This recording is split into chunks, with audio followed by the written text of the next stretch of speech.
Assalamualaikum warahmatullahi wabarakatuh. Perkenalkan, nama saya Nabila Maulina Iswanto dengan NIM 2403111533.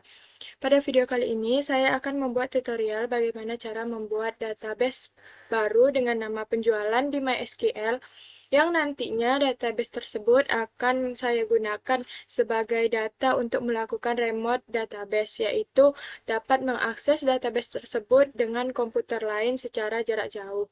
Yuk langsung saja kita mulai ke tutorialnya. Pertama, kita buka aplikasi MySQL yang ada pada perangkat Anda. Di sini saya menggunakan MySQL versi 8 Command Line Client. Lalu setelah kita klik, kita diminta untuk memasukkan nama password yang ada pada akun MySQL kita. Lalu setelah itu kita enter. Di sini kita telah berhasil masuk pada akun MySQL kita. Selanjutnya untuk langkah yang pertama, kita perlu membuat database baru. Lalu kita ketikkan perintah query dengan seperti berikut. Create database. Lalu kita buat nama database tersebut dengan nama penjualan. Lalu saya masukkan NIM saya dan NIM teman kelompok saya. 896. Setelah itu kita tutup dengan titik koma agar tidak terjadi error. Lalu setelah itu kita enter. Di sini kita telah berhasil membuat database baru dengan nama penjualan, NIM saya, dan NIM teman kelompok saya. Selanjutnya kita perlu mengaktifkan database tersebut agar bisa kita akses. Dengan perintah query seperti berikut. Use, kita buat nama database yang telah kita buat sebelumnya.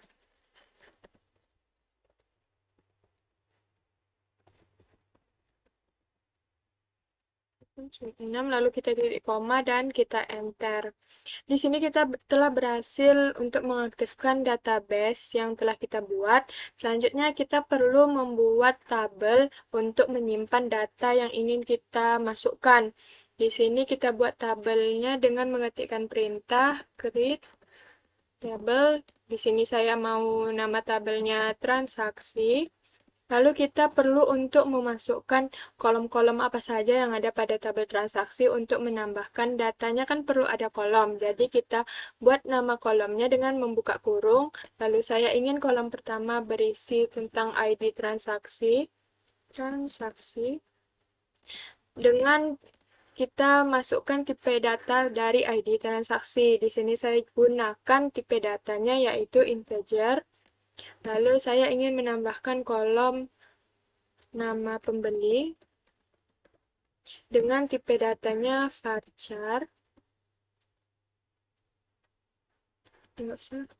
Langsung saja ke tanggal transaksi. Dengan tipe datanya saya buat date. Lalu saya ingin menambahkan nama barang dengan tipe datanya varchar. Sini saya mau panjangnya 100. Lalu setelah itu kita tambahkan kolom jumlah dengan tipe datanya saya mau integer, dan nama dan total harga dengan tipe datanya desimal. Lalu kita ingin menjadikan ID transaksi menjadi primary key. Di sini kita dapat menambahkan query-nya dengan mengetikkan primary key. Lalu kita masukkan dalam kurung ID transaksinya. Setelah itu kita titik koma dan enter. Nah, di sini kita telah berhasil membuat tabel dengan nama transaksi. Lalu kita ingin memastikan dan ingin melihat benar atau tidaknya nama kolom-kolom yang telah kita buat sebelumnya, atau ingin mengeceknya kembali, maka kita perlu mengetikkan query describe, lalu kita buat nama tabel yang kita inginkan. Setelah itu kita titik koma dan kita enter. Di sini dapat dilihat nama-nama kolom yang ada pada tabel transaksi, tipe datanya, serta yang lainnya. Selanjutnya kita ingin membuat 3 user yang berbeda.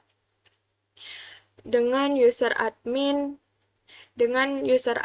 yang dan hak aksesnya juga yang berbeda. Di sini Di sini kita buat 3 user yang berbeda dengan hak akses yang berbeda pula, di mana user admin dapat mengakses semua database-nya, user kasir dapat melihat dan menambahkan data pada database-nya, dan user supervisor dapat menambahkan data, melihat, serta menghapus data. Di sini kita awali untuk membuat user admin dengan mengetikkan create user. Kita buat tanda petik, lalu kita menggunakan tanda persen agar user admin ini dapat diakses di laptop lain untuk melakukan praktek remote database. Ketika kita ingin membuat persen tersebut dengan nama localhost, maka user admin ini tidak dapat kita akses di laptop lain karena dia hanya bisa localhost hanya di laptop yang pertama saja. Makanya kita perlu menggantinya menjadi tanda persen agar dia bisa diakses di laptop lain. Lalu kita identify. Lalu kita buat nama password pada user admin. Di sini kita buat nama passwordnya yaitu admin123. Jangan lupa untuk menambahkan tanda petiknya. Lalu kita titik koma dan kita enter. Di sini kita telah berhasil membuat user admin dengan nama passwordnya admin123. Selanjutnya kita buat user yang kedua, yaitu user kasir, dengan mengetik query yang sama tetapi mengganti nama admin dengan nama kasir. Create user kasir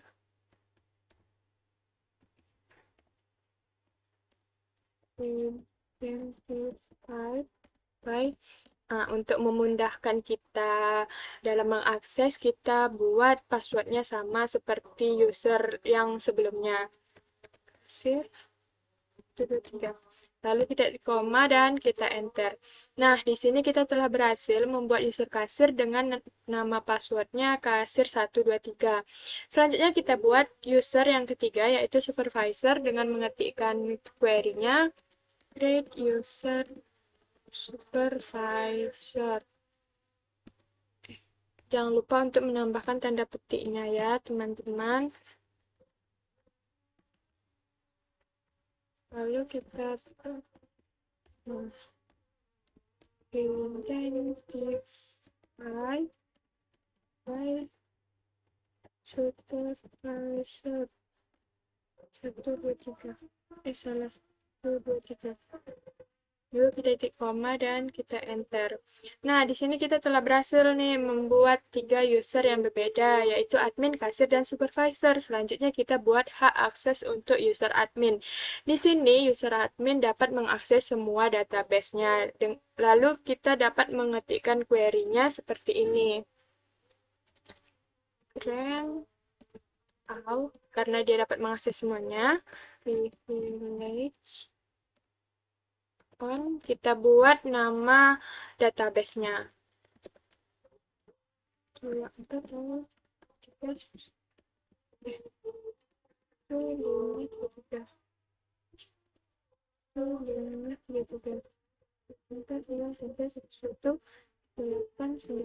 Setelah itu kita beri tanda petik dan tanda bintang karena dia dapat mengakses semua pada database, maka kita perlu menambahkan tanda bintangnya. Lalu kita buat to dan menambahkan nama usernya. Admin. Lalu kita titik koma dan kita enter. Nah, di sini kita telah berhasil membuat hak akses pada user admin. Selanjutnya kita membuat hak akses pada user kasir dengan mengetikkan, karena kasir hanya memiliki hak akses untuk menambah dan melihat, maka query-nya berbeda dengan membuat hak akses pada user admin. Di sini kita buat hak akses pada user kasir dengan query grant, karena dia bisa melihat, select, dan memasukkan data, insert, lalu kita buat nama database-nya. Halaman 896. Lalu kita titikkan. Karena dia tidak bisa mengakses, maka kita tidak perlu tanda bintang seperti user admin sebelumnya. Di sini kita lanjut untuk menggantinya menjadi nama tabel. Itu kita masukkan usernya. Lalu titik koma dan enter. Nah, di sini kita telah berhasil nih membuat hak akses pada user kasir. Selanjutnya kita membuat hak akses pada user supervisor. Karena supervisor ini memiliki hak akses untuk melihat, menghapus, dan menambahkan data, maka query-nya juga berbeda nih. Untuk membuat hak akses user supervisor, kita ketikkan range select untuk melihat data, insert untuk menambahkan data, dan delete untuk menghapus data. Lalu kita buat nama database-nya.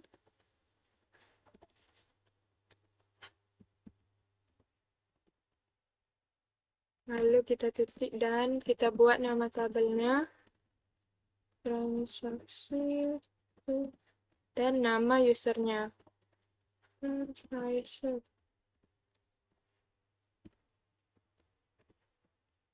Lalu kita titik koma dan kita enter. Di sini terjadi error karena di graph ini kita terbuat tanda S, maka kita ulangi query-nya.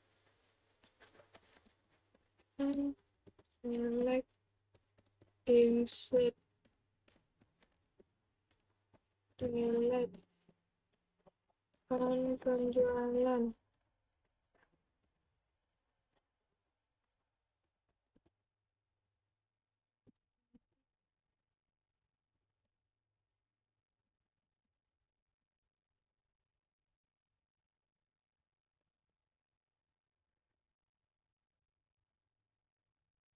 Lalu kita titik koma dan kita enter.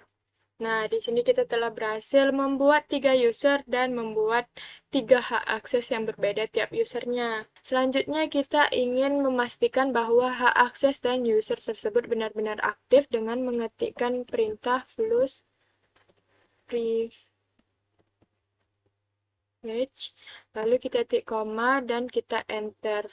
Nah, di sini kita telah membuat user dan hak akses tersebut benar-benar aktif. Lalu ketika kita ingin mengecek apakah benar-benar aktif, maka kita perlu melihatnya dengan mengetikkan show trend. Lalu kita tambahkan S, lalu kita buat for, lalu kita tambahkan nama usernya. Admin. Setelah itu kita titik koma dan enter. Nah, di sini user admin benar-benar aktif karena dia muncul seperti ini. Selanjutnya kita coba ke user kasir. Show plans for kasir. Titik koma dan kita enter. Nah, di sini kasir juga benar-benar aktif. Dan kita coba ke user ketiga, yaitu supervisor. Show grant for supervisor. Lalu kita enter. Nah, di sini sudah pasti ya bahwa 3 user tersebut benar-benar aktif. Lalu kita lanjut ke langkah berikutnya. Selanjutnya kita ingin melihat IP address pada laptop pertama dengan mencari aplikasi command prompt. Kita run sebagai administrator. Setelah tampil, kita ketikkan ipconfig. Lalu kita enter. Di sini dapat dilihat IP address pada laptop pertama, yang IP tersebut akan berguna untuk menghubungkannya ke laptop yang lain. Di sini IP address-nya 192.168.1.140. Selanjutnya kita beralih ke laptop yang kedua, sama seperti sebelumnya, kita juga diminta untuk memasukkan password. Kita masukkan passwordnya terlebih dahulu. Lalu kita enter. Nah, kita telah berhasil masuk. Lalu kita ingin menghubungkan database laptop pertama agar bisa diakses di laptop kedua. Sebelum itu, kita pastikan bahwa laptop pertama dan laptop kedua berada pada WiFi yang sama. Lalu kita masukkan IP address yang telah kita cari pada laptop pertama. Lalu kita ketikkan query-nya seperti sistem SQL. Nah, setelah ini kita masukkan IP address pada laptop pertama yang telah kita lihat sebelumnya, yaitu 192.168.1.140. Nah, setelah itu karena kita ingin pertama login di user admin, maka kita membuat user admin tersebut setelah memasukkan IP address laptop pertama, yaitu menu, lalu kita ketikkan admin, lalu min p. Setelah itu kita koma dan enter. Di sini kita disuruh memasukkan password pada user admin yang kita buat sebelumnya, yaitu admin 123, lalu kita enter. Nah, kita telah berhasil login sebagai user admin. Selanjutnya kita bisa mengakses database tersebut sebagai admin. Di sini kita aktifkan dulu databasenya dengan membuat use. Kita buat nama databasenya.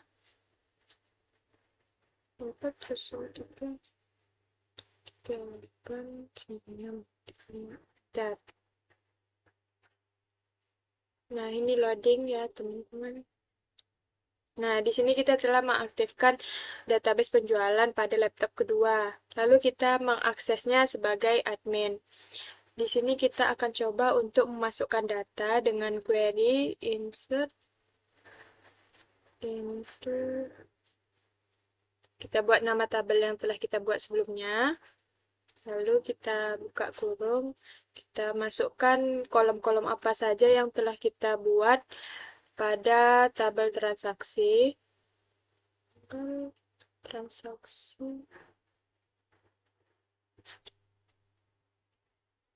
Nah, selanjutnya kita masukkan nama, barang, lalu jumlah, lalu total harga. Setelah itu kita tutup kurung, lalu kita enter, lalu kita masukkan query values. Nah, di buka kurung ini kita masukkan data yang sesuai dengan kolom yang telah kita buat. Sini kita membuat data pertama secara random.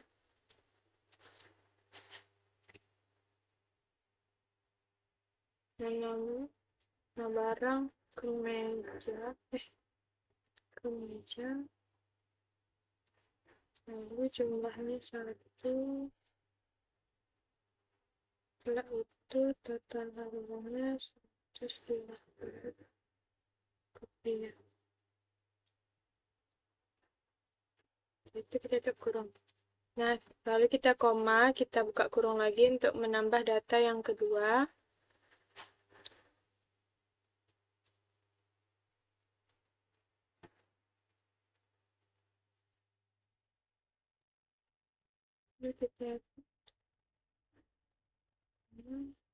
Sini kita buat namanya ketik, jumlahnya kita buat 1, lalu total harganya kita buat 90.000 rupiah. Lalu kita tutup kurung, lalu kita koma lagi untuk menambah data yang ketiga. Kita buka kurung lagi.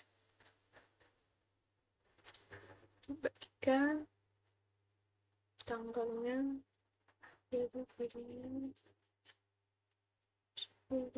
ini 27.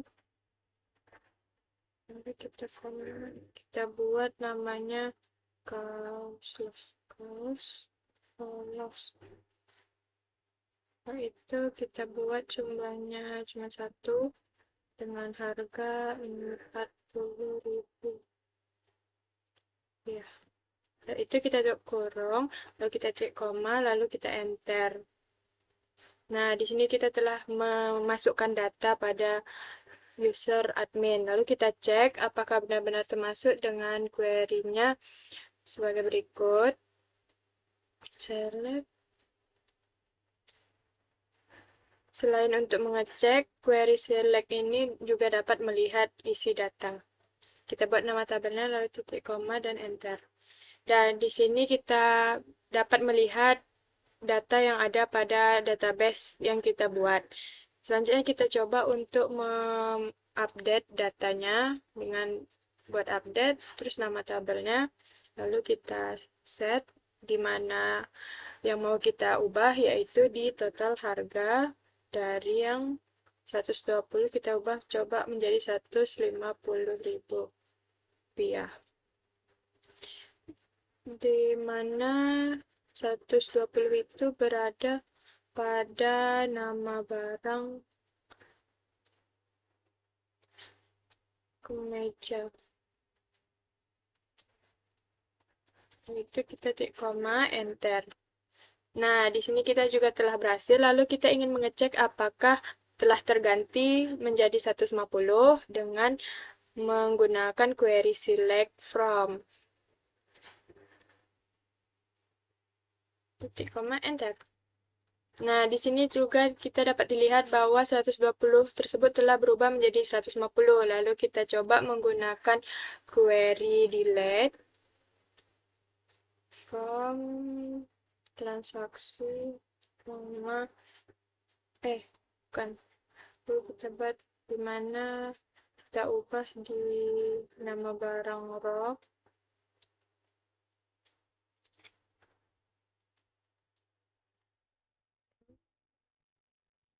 Lalu kita tekan titik koma, enter. Nah, di sini kita telah berhasil menghapus data dengan nama barang rock. Lalu kita lihat apakah benar terhapus dengan query yang select. Kita enter. Nah, di sini dapat dilihat bahwa data tersisa 2 dan nama barang rock telah terhapus dari data pada database penjualan. Selanjutnya kita mencoba untuk login sebagai kasir dengan mengetikkannya query seperti berikut. Minha.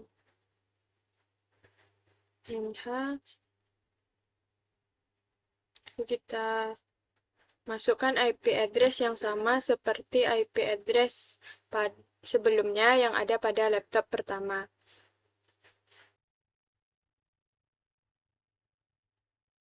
Dan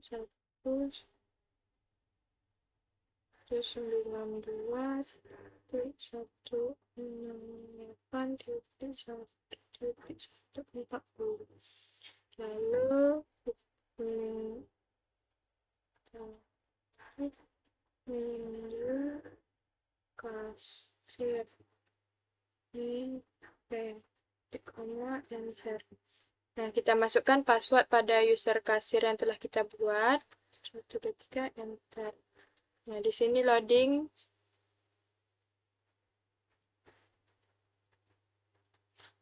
Nah, di sini kita telah masuk sebagai kasir. Lalu kita coba untuk memasukkan data dengan query insert into. Kita buat nama tabelnya transaksi. Lalu kita buat nama kolom apa saja yang ada pada tabel transaksi, yaitu tanggal transaksi.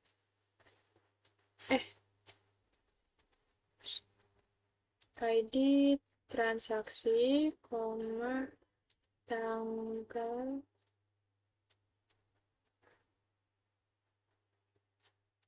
transaksi, nama barang, nama barang, jumlah, total harga. Tutup kurung. Setelah itu kita enter, baru kita ketikkan values. Di sini kita masukkan data sebagai kasir. ID transaksi ini pakai nggak pakai iPad. Tanggalnya 10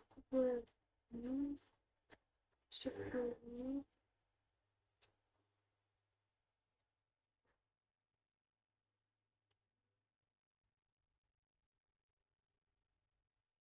Lalu namanya kita mau celana panjang. Lalu jumlah satu dengan harganya 150 rupiah. Rupiah. Lalu kita jawab kurung, lalu kita koma, kita masukkan data kedua dengan buka kurung lagi dengan ID transaksi 5, terus tanggal transaksinya. Jadi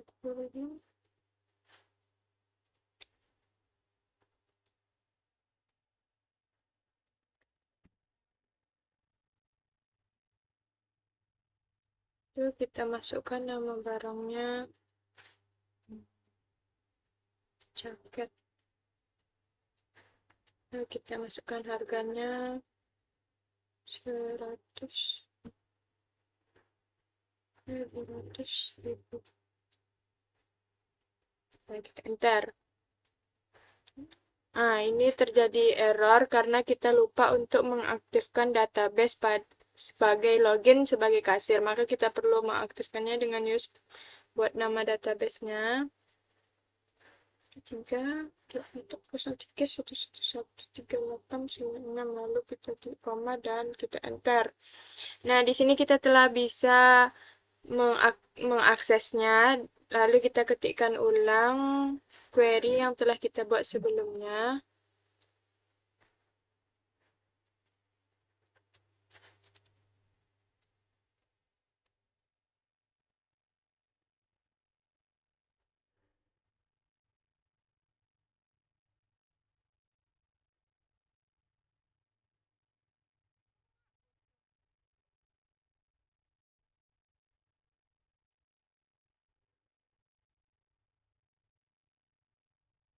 Terus kita masukkan datanya kembali.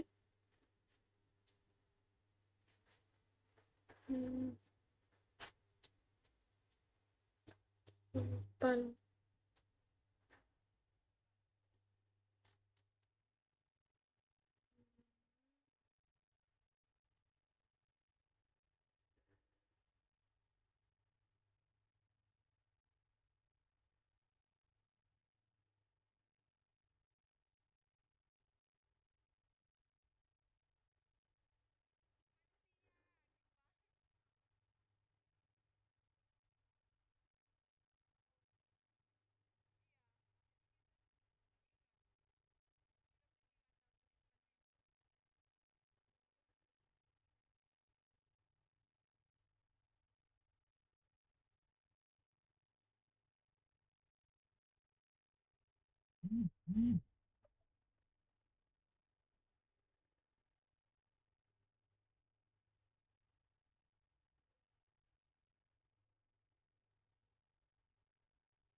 Nah, di sini kita telah berhasil menambah data, lalu kita lihat dengan query-nya yaitu select from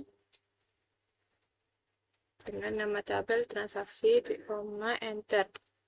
Nah, setelah kita melakukan insert dapat dilihat bahwa data bertambah 2. Lalu kita ingin mencoba menggunakan kata update pada user kasir. Kita coba update tabel transaksinya, di mana dari harga 40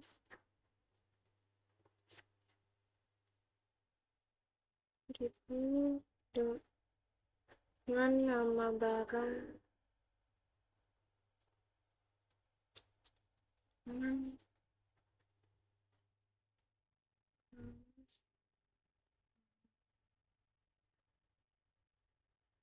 kita enter. Nah, di sini terjadi error karena User kasir memang tidak memiliki hak akses untuk melakukan query update. Selanjutnya kita login sebagai user supervisor dengan mengetikkan sistem MySQL minha. Nah, kita masukkan IP address pada laptop pertama, yaitu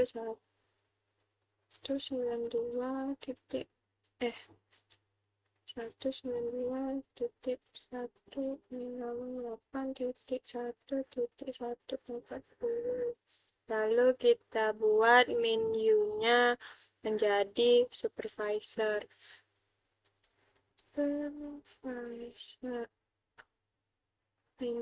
Enter. Nah, kita masukkan password pada supervisor, yaitu supervisor 123, dan kita klik enter. Nah, di sini kita telah berhasil login sebagai supervisor, lalu kita coba menggunakan query insert. Insert di sini memasukkan data transaksi, lalu kita buat kolom apa saja yang ada pada tabel transaksi, transaksi, tanggal transaksi,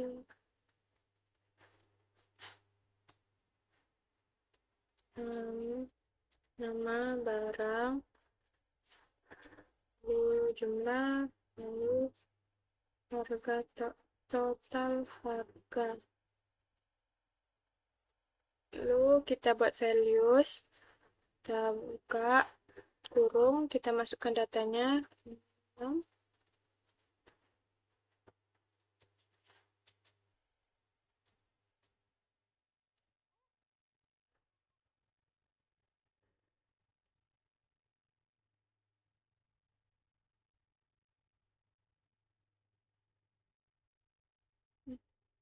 Kami saja.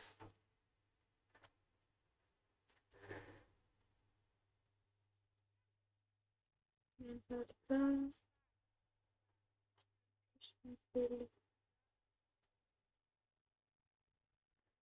koma dan kita enter. Nah, sini terjadi error karena kita lupa untuk mengaktifkan database-nya. Lalu kita ketikkan use buat nama database-nya kembali. Lalu kita ketikkan Nah, di sini setelah aktif, maka kita coba untuk menggunakan query insert, memasukkan data to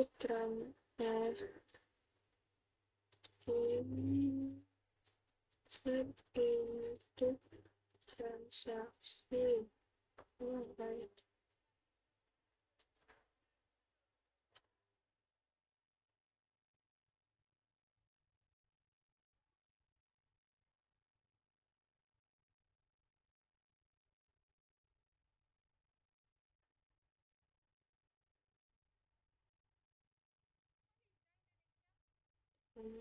Values.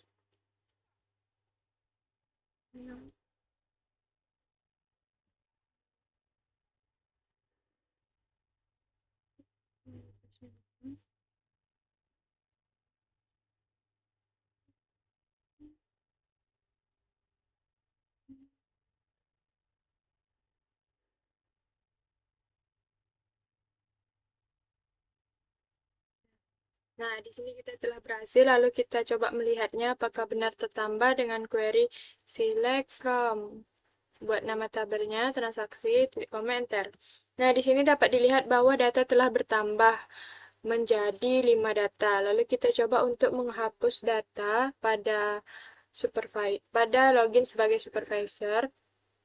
Kita ingin menghapus dengan nama barang, dengan celana panjang. Enter. Nah, di sini kita telah berhasil untuk menghapus celana panjang dari data, lalu kita melihatnya dengan query select from, buat nama tabelnya, lalu kita tik koma, enter. Nah, dapat dilihat bahwa data celana panjang telah terhapus. Sekian video tutorial saya dari awal membuat database baru dengan nama penjualan, lalu mempraktekkannya menggunakan remote database ke laptop yang kedua dengan 3 user yang berbeda, yaitu admin dengan hak aksesnya dapat memiliki semua hak akses pada database, lalu yang kedua user kasir hanya dapat untuk melihat dan menambahkan data pada database, serta yang ketiga user supervisor hanya bisa untuk melihat, menambah, serta menghapus data pada database. Sekian video saya pada kali ini. Apabila ada kata-kata yang salah, mohon dimaafkan. Wabillahi taufiq wal hidayah. Assalamualaikum warahmatullahi wabarakatuh.